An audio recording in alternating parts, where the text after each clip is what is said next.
Let's start, students. Very important topic. Chapter number 25th. Preposition. म्हणजेच काय? शब्दयोगी अव्यय. त्याची काय डेफिनेशन आहे? Preposition is a word that tells us where a person or a thing is. म्हणजेच काय? Preposition म्हणजेच काय रे? तर व्यक्ती किंवा वस्तू कोठे आहे ते सांगणारा शब्द म्हणजेच प्रिपोजिशन. आता तुम्हाला थोडी का डेफिनेशन तर समजली, तर आता कशा पद्धतीनं त्याचे प्रश्न आहेत हे आपण पाहूया. तुम्हाला फक्त 1000 प्रश्नांचा सराव करायचा आहे. तुम्ही जर 1000 प्रश्नांचा सराव करू शकलात तर 100% परीक्षेमध्ये तुम्हाला या प्रकरणावर आधारित आलेले प्रश्न सोडवता येतीलच आणि मार्कसुद्धा मिळवताल. म्हणून जास्तीत जास्त सराव करण्यासाठी प्रश्न सोडवा. पहा sample question. Question number first. Choose the correct preposition before the given word. दिलेल्या शब्दासाठी प्रिपोजिशन तुम्हाला अगोदर ठेवायचं आहे. चूज करा मग ते तर कोणतं करेक्ट प्रिपोजिशन आहे ते. प्रिपोजिशन आहेत ऑन, इन, ॲट, फॉर आणि शब्द दिलेले डॅश डॅश 10 o'clock. एकदम सोपं आहे. घड्याळीचा जर वेळ सांगायचा असेल तर त्याच्या अगोदर ॲट हे शब्दयोगी अव्यय वापरतातच. म्हणून पहिल्याचं उत्तर पर्याय नंबर 3. दुसरा प्रश्न बघा. Complete the sentence. कंप्लीट म्हणजे काय? पूर्ण करा. द सेंटेन्स म्हणजे वाक्य. Complete the sentence using the correct preposition. योग्य प्रिपोजिशन वापरून तुम्हाला वाक्य पूर्ण करायचं आहे. प्रिपोजिशन कोणते कोणते दिलेत? ऑन म्हणजे च्यावर, बिफोर म्हणजे च्या अगोदर, आफ्टर म्हणजे च्या नंतर, ॲट म्हणजे च्याकडे. ॲट तर टाईम सांगण्यासाठी वापरतात म्हणजे पर्याय 4 येणारच नाही. Friday comes dash dash Saturday. शुक्रवार येतो शनिवारच्या अगोदर. म्हणून इथं काय येईल? बिफोर. म्हणून दुसऱ्याच उत्तर पर्याय नंबर 2. होते ना सोपे प्रश्न मुलांनो? शब्दार्थ जर पाठ झाले तर तुम्हाला हा सर्व प्रकरणाचा भाग अतिशय सोपा आहे. Questions for practice. Question number 1. Look at the picture and say where the ball is. Look at the picture म्हणजे काय? चित्र पहा. And say where the ball is आणि बॉल कुठं आहे ते सांगा. मग आता चित्र काय दिले? खुर्ची आणि बॉल. आत्ताच तुम्हाला प्रिपोजिशनची व्याख्या काय सांगितली? व्यक्ती किंवा वस्तू कोठे आहे ते सांगणारा शब्द म्हणजे प्रिपोजिशन. आता व्यक्ती तर नाही आहे, वस्तू कुठं आहे? Where is the ball. Where is the ball. Ball कुठं आहे हे सांगणारा शब्द म्हणजे preposition. The ball is in the chair. खुर्चीमध्ये बॉल आहे का? चुकलं. खुर्चीमध्ये तर कापूस आहे. Near the chair. खुर्चीच्या जवळ आहे का? नाही, खुर्चीच्या खाली आहे. Under the chair. एकदम बरोबर आहे, खुर्चीच्या खाली. म्हणून पहिल्याचं उत्तर पर्याय नंबर करेक्ट आहे 3. चला दुसरा प्रश्न समजलं मुलांनो. पुढचा प्रश्न. Choose the sentence with the correct preposition. तुम्हाला वाक्य निवडायचं आहे योग्य शब्दयोगी अव्ययानं वाक्य निवडायचं आहे. मग काय येईल पहिलं? तर look to me. Look to me. To me म्हणजे ला चर्थ होते. पहा मग ला चुकलं हे नाही. त्याच्यानंतर लुक ॲट मी. हा हे करेक्ट आहे. च्याकडे बघा. लुक ॲट मी माझ्याकडे बघा. लुक इन मी माझ्यामध्ये बघा असं नाही होत. लुक फ्रॉम मी माझ्याकडून बघा नाही. तर अचूक उत्तर आहे दुसऱ्याचं पर्याय नंबर 2. तिसरं परत चित्राचं आलं बघा. काय आहे? Look at the picture and choose the correct prepositions for the given sentence. Given सेंटेन्समध्ये दिलेले वाक्य. लुक ॲट द पिक्चर म्हणजे चित्राकडे बघायचं आहे. And choose the correct preposition म्हणजे योग्य प्रिपोजिशन तुम्हाला वापरायचं शब्दयोगी अव्यय. काय येईल? The Mouse is hiding dash dash a hat. तो माऊस म्हणजे उंदीर, हायडिंग म्हणजे लपलेला आहे, डॅश डॅश हॅट.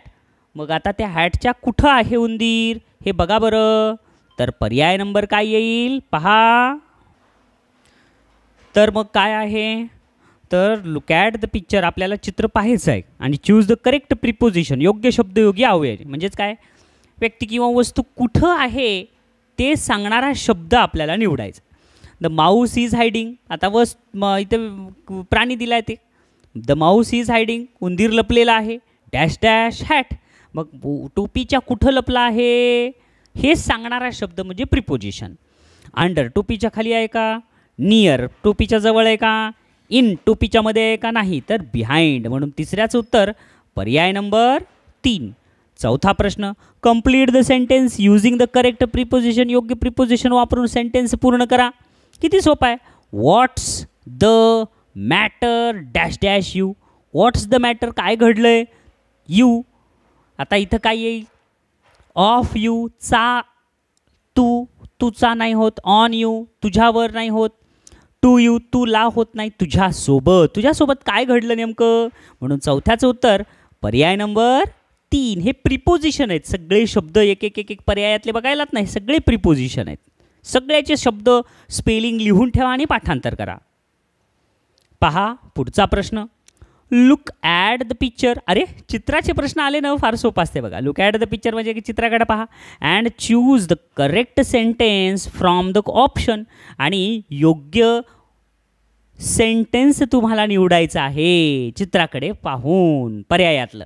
मग काय पहिलं पर्याय, तर पहिला पर्याय आहे द मॅन इज सिटिंग. माणूस बसलेला आहे. Under a tree. Under a tree, माणूस बसलाय झाडाखाली. अरे पहिलंच बरोबर वाटायले की, तरी पुढचं बघा. द मॅन इज सिटिंग, माणूस बसलेला आहे. अबोह अ ट्री, झाडाच्या वर, चुकलं. The man is sitting to the tree. To a tree, झाडाला बसलाय, चुकलं. The man is sitting at a tree, च्याकडे, चुकलं. तर अचूक आहे पाचव्याचं उत्तर पर्याय number 1. Under the tree. Under a tree, झाडाखाली बसलाय.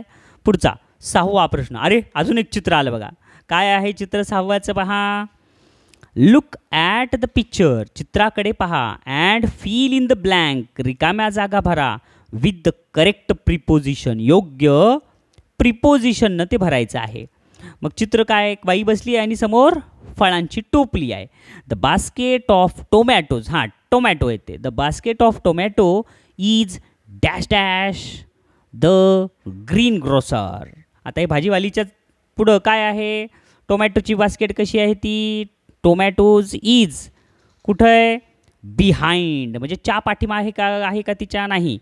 विथ त्याच्या सोबत आहे का, अंडर खाली आहे का इन फ्रंट ऑफ म्हणजे तिच्या पुढं आहे. The basket of tomatoes is in front of the green grocer. हेच वाक्य करेक्ट आहे. प्रिपोजिशन येते इन फ्रंट ऑफ म्हणजे च्या समोर. म्हणून तिच्या समोर ते बास्केट आहे. म्हणून 6व्याचं उत्तर पर्याय नंबर 2. समजलं. 7वा प्रश्न. सगळे अवघड शब्द लिहून ठेवा बाळांनो. Fill in the blank with the correct preposition. रिकाम्या जागा भरा करेक्ट प्रिपोजिशननं. ही जम्पड, त्यानं उडी मारली. Dash dash to dash dash the table to the ground. बघा आता he jumped to the table, टेबलकडे जंप मारली. टू द ग्राउंड, ग्राउंडसाठी, चुकलं, दोनदा टू नाही. He jumped on the table, त्यानं टेबलवर जंप मारली. To the ground, to the ground, ग्राउंडकडे, हे पण चुकलं.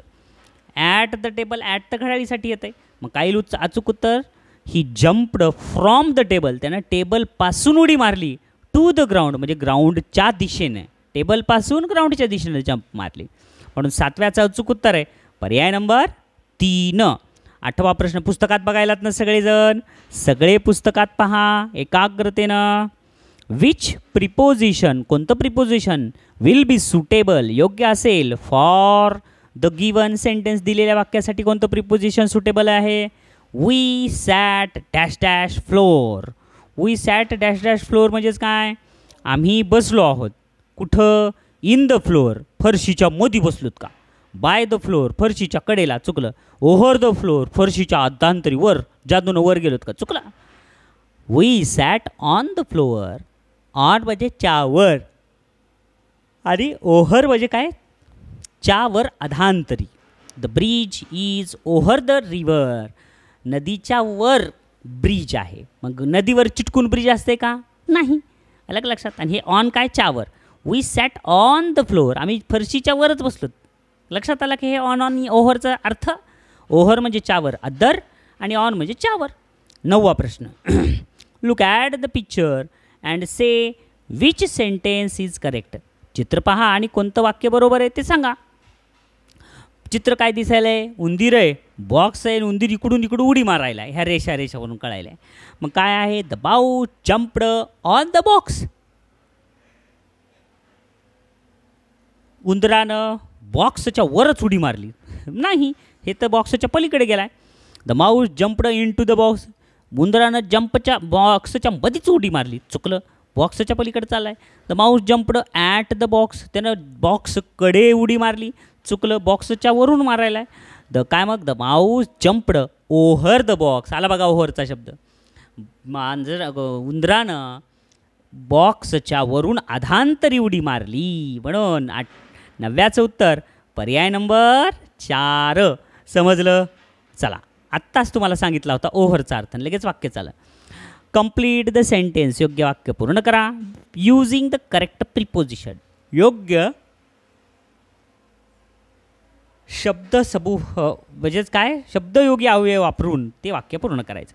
ही एट राईस डॅश डॅश दाल. त्यानं भात जेवला आणि दाल म्हणजे भातासोबत डाळ असते. मग सोबतसाठी काय येतं रे? ऑन शब्द, चुकलं. त्याच्यानंतर काय येईल? इन शब्द, भात मध्ये दाल, चुकलं. अंडरच्या खाली, भाताच्या खाली दाल, चुकलं. विथ द दाल, एकदम बरोबर आहे. ही एट राईस विथ दाल. तो भात जेवला वरडासोबत.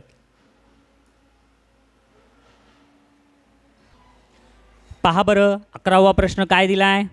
Which of the given sentence is correct. खालीलपैकी कोणतं वाक्य हे करेक्ट आहे? तर number 1, Suhas is going for school. Suhas हा शाळेसाठी जात आहे, चुकलं. फॉर म्हणजे त्यासाठी, चुकलं. तिसरं, Suhas is going on school. शाळेवर जात आहे, चुकलं. त्याच्यानंतर चौथं, Suhas is going at school. शाळेकडे जात आहे. ॲट तर टाईमसाठी दाखवते, चुकलं. Suhas is going to school. शाळेकडे जात आहे, हे बरोबर आहे. म्हणून 11व्याचं उत्तर पर्याय नंबर 2. फार सोपे प्रश्न आहेत हे तर. पुढचा प्रश्न 12वा काय दिलाय? तर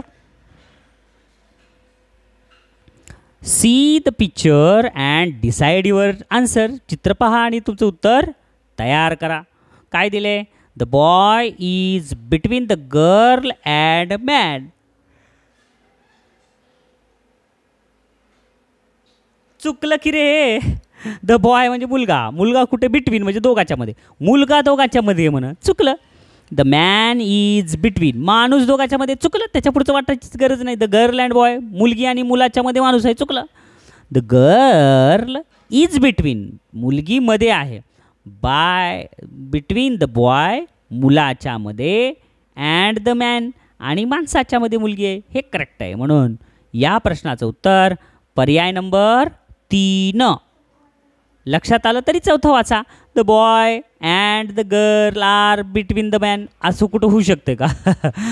मुलगा आणि मुलगी त्या माणसाच्या मध्ये, माणसाच्या मध्ये काय त्यानं काय राक्षस आहेत का? काय खाल्लं का? काय तर काही देतात मजेशीर तुम्हाला. चला पुढचा प्रश्न काय दिलं? Instructions for question number 13 to 16. 13 आणि 16 साठी प्रश्न आहेत. पहा बरं.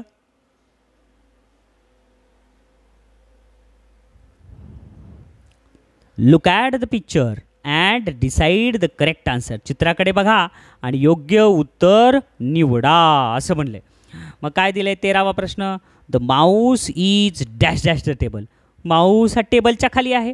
ओव्हर नाही येणार, ओव्हर म्हणजे च्यावर, ॲटच्या कडेला नाही, इनमध्ये नाही, तर अंडर द टेबल. म्हणून 13व्याचं उत्तर पर्याय नंबर 2. उंदीर हा टेबलाच्या खाली आहे. चला पुढचा प्रश्न कोणता आहे? तर 14वा प्रश्न. The clock is dash dash the wall. चित्र दिसावे लागेल हा. द क्लॉक घड्याळ आहे, कुठं आहे? डॅश डॅश वॉल, भिंतीवर घड्याळ आहे. म्हणून ऑफ द वॉल चुकलं, बिलो द वॉल चुकलं, इज द वॉल चुकलं, तर ऑन द वॉल हे करेक्ट आहे, च्यावर. म्हणून 18व्याचं उत्तर 14व्याचं उत्तर पर्याय नंबर 1. 15वं. The cat is dash dash the door. मांजर आहे, कुठं आहे? डॅश डॅश द डोअर म्हणजे काय? दरवाजाच्या जवळ आहे. मग काय? The cat is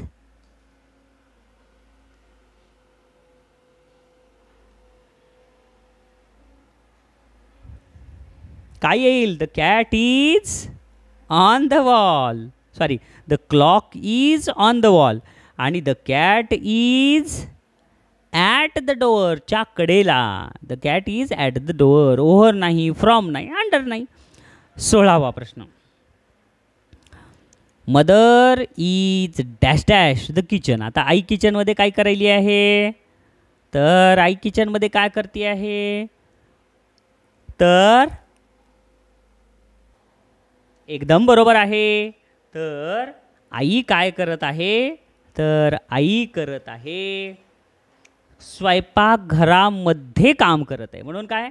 the mother is dash dash the kitchen. Out of kitchen म्हणजे किचनच्या बाहेर आहे नाही. ऑन द किचन किचनवर आहे नाही. ओव्हर द किचन किचनच्या वर नाही. तर इन द किचनमध्ये आई काम करायली. म्हणून 16व्याचं उत्तर पर्याय नंबर 3. 17वा प्रश्न. काय दिलाय 17वा प्रश्न? तर परीक्षेत आलाय रे बाळांनो. Choose the correct alternative. योग्य पर्याय निवडायचं. The hut was dash dash the sea. Hut म्हणजे काय? झोपडी आहे. झोपडी होती. कुठं होती? Dash dash sea. Near the sea. तर समुद्राच्या जवळ झोपडी होती. ऑन द सी समुद्रावर नाही. इन द सी समुद्रामध्ये नाही. अबोव द सी समुद्राच्या वर नाही. तर खरं उत्तर आहे डियर. म्हणून 17व्याचं उत्तर पर्याय नंबर 1. चला 18वा प्रश्न. Fill in the blanks with the correct option. योग्य पर्यायानं रिकामी जागा भरा. I wash my hands. मी माझे हात धुतो. Dash dash and dash dash eating. मी माझे हात केव्हा धुतो? तर near and close. Hand near and close चुकलं. अप अँड डाऊन ईटिंग चुकलं. ओव्हर अँड अंडर ईटिंग चुकलं. Before and after eating correct आहे. बिफोर अँड आफ्टर ईटिंग म्हणजे जेवणाच्या नंतर आणि जेवणाच्या अगोदर मी हात धुतो. छान करेक्ट. 18व्याचं उत्तर पर्याय नंबर 4. पुढं 19वा प्रश्न. अरेच्छा संपले प्रश्नच झाले का? बाबा लय सोपे होते. Complete the sentence using the correct preposition वापरायचे तुम्हाला. तर मग काय? शी इट्स ब्रेकफास्ट. तिनं ब्रेकफास्ट केला खाल्ला. डॅश डॅश हर पॅरेंट्स. तिच्या आईवडिलांच्या करेक्ट आहे सोबत. म्हणून 19व्याचं उत्तर ऑफ म्हणजे च्याकडेला नाही. बाय म्हणजे च्या बाजूनं नाही. ॲट म्हणजे च्याकडे नाही. तर विथ म्हणजे सोबत. म्हणून 19व्याचं उत्तर पर्याय नंबर 3. अरे मुलांनो इतकं सोपं प्रकरण होतं अतिशय की 19 प्रश्न हे आपल्या 18 मिनिटातच पूर्ण झाले. मग छान अभ्यास करा आणि परीक्षेत छान मार्क घ्या. व्हिडिओ पाहिला त्याबद्दल धन्यवाद.